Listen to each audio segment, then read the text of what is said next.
What's going on, everybody? My name is Golden Boy, and today I have a lot of gaming news for you. It's the Golden Nugget.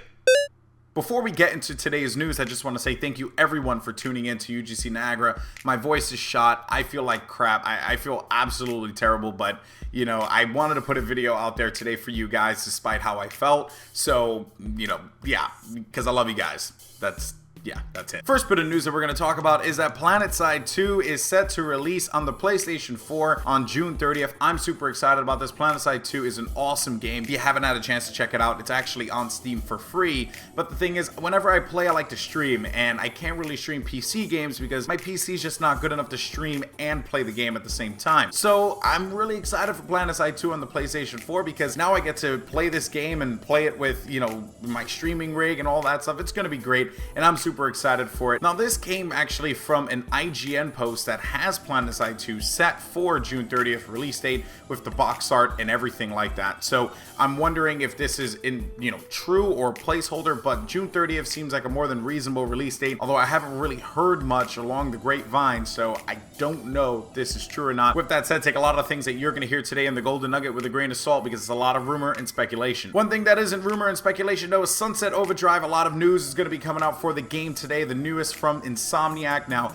they just had a great release with Infamous Second Son, and it seems like they are just gonna keep the hype train going with Sunset Overdrive. Footage of the game was actually taken from a YouTube channel that was in Spanish, so I had absolutely no idea what the guy was talking about, and I know that I am in fact Hispanic, yet I don't speak Spanish. You don't need to remind me, internet. Now, Sunset Overdrive does look great. It has a very Pixar-y type vibe to it. It really feels like it's gonna just have a lot of ridiculousness in there, right? Like the art styles, Pixar, and then just the way that the game plays, it seems like it's really out there, out of this world. So I'm really excited to check it out. It does look particularly good for the Xbox One. I will say though that there are some slight jaggy issues, but I don't know if maybe that's just because the video itself is not that well rendered. I don't know, but regardless of the fact, Sunset Overdrive does look pretty cool. Next up actually comes from the PlayStation 4 Conference. Apparently all the new things that are going to be announced at the PS4 Conference has been leaked. You can check out the full information at DualShockers.com. I'll be sure to link everything down in the description below, but for the most part, everything in there is kind of groundbreaking.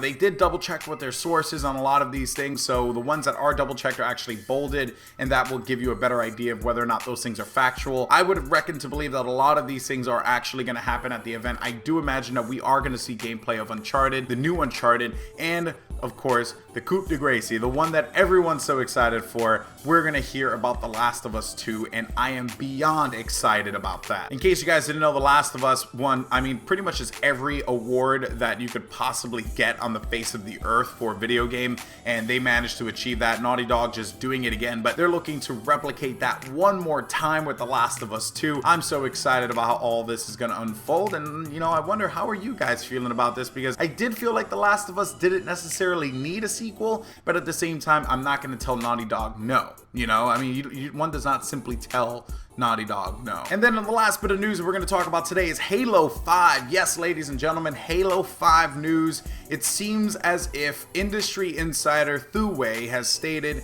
that Halo 5 is going to be an open world game. Now, I don't know what open world means in this case. It could be a little bit more like Borderlands, something like Destiny, maybe like Grand Theft Auto. I mean, there's not much for us to go off of right now, and honestly it's all really rumor and speculation, but for it to be an open world game, I am interested to see how this goes. I can't really imagine Chief walking around an open world with, you know, objectives and people with exclamation points over their head. I just don't know how I feel about it. You know, one thing that I'm not pumped about that is that with open world games usually comes one thing, and that's sprint. In case you guys didn't know, I'm not the biggest fan of sprint in Halo. I feel like it's one of those franchises that's just very pure and doesn't necessarily need sprint in it in order for it to succeed, but we'll see what 343 is cooking up. Again, I have all the faith in the world that 343 is going to put out a fun and enjoyable game, and when you read it in paper and you're like, this doesn't sound like Halo, versus actually playing it, I'm sure the experience is tenfold better. So the question I'm going to pose for you guys today is, how do you feel about Halo 5 potentially going open world? Sound off in the comment section down below. Also, if you happen to like today's video, you can hit the like button. If the thumb looks just like this, drag that mouse over, get the clickety-clack going on, take it to the subscribe button, and do the same thing there, trying to hit that 10K subscriber count. You guys already know that the grind is real. I'll talk to you guys later. Take care, and as always, keep on winning. Peace.